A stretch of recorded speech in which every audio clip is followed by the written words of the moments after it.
अब जैसे ये शिवलिंग रखा है, आपने जल चढ़ाया, अब जल आप यहां से चढ़ा रहे हो तो धीरे धीरे धीरे धीरे चढ़ाएं, जिससे छींटे बाहर ना, यहां तक छींटे रहे ना, जलाधार तक चलेगा, बाहर ना। और एक बात का स्मरण रहे, यदि बेलपत्री, फूल, पत्ती जल चढ़ाने के बाद ये सब अगर नीचे गिर जाए, जलाधारी पर गिर गया या नीचे उतर गया, तुम्हारा पूरा जल चढ़ जाए, तुम्हारे पास में चंदन नहीं है, अबीर नहीं है, गुलाल नहीं है, कुछ,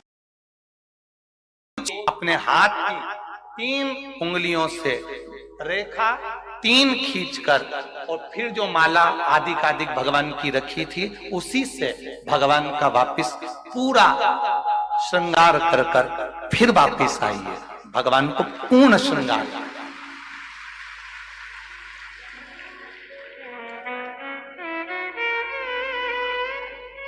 भगवान का पूर्ण श्रृंगार कर कर आइए। कई लोग जल चढ़ाने के बाद में भगवान का जो फूल पत्ती नीचे रखी रहती है, आप, हम ये नहीं कह रहे कि आप अपने घर से लेकर जाओ, आपके पास में कुछ नहीं, जल चढ़ाया, जो फूल पत्ती नीचे रखी हुई है उसी को उठाकर, उसको रखकर, उसी फूल से भगवान का खूब सुंदर भगवान का कर कर फिर आइए। क्यों?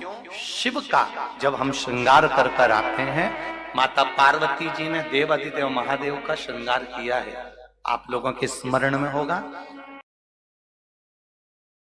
उनका श्रृंगार किया है। रामचरित सुनिए कथा, रामायण सुनिए, आप लोगों ने रामायण सुनी होगी, तो उसमें माता बैठी है शिला के ऊपर और भगवान राम उनका श्रृंगार कर रहे हैं, एक कौवा आता है, वो चोंच मार कर जाता है, ये सारा वृत्तांत आप लोगों ने श्रवण किया है। तो राम जी माता सीता का श्रृंगार करते हैं, भगवान कृष्ण राधा जी का श्रृंगार करते हैं।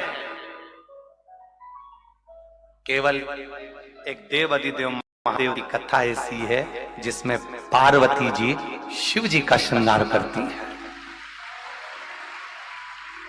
शिव का श्रृंगार किस लिए? क्यों?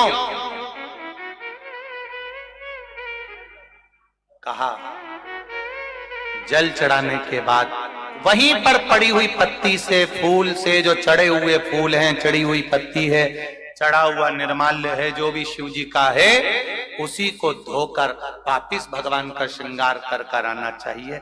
किस लिए? कि हे भोलेनाथ, जब मैं इस संसार सागर से जाऊं, अखंड सुहाग लेकर पूरी श्रृंगार कर कर इस धाम से जाऊं, ऐसी कृपा। जो पढ़ाओ, जो चंदन नहीं है, हाथ से चंदन का स्मरण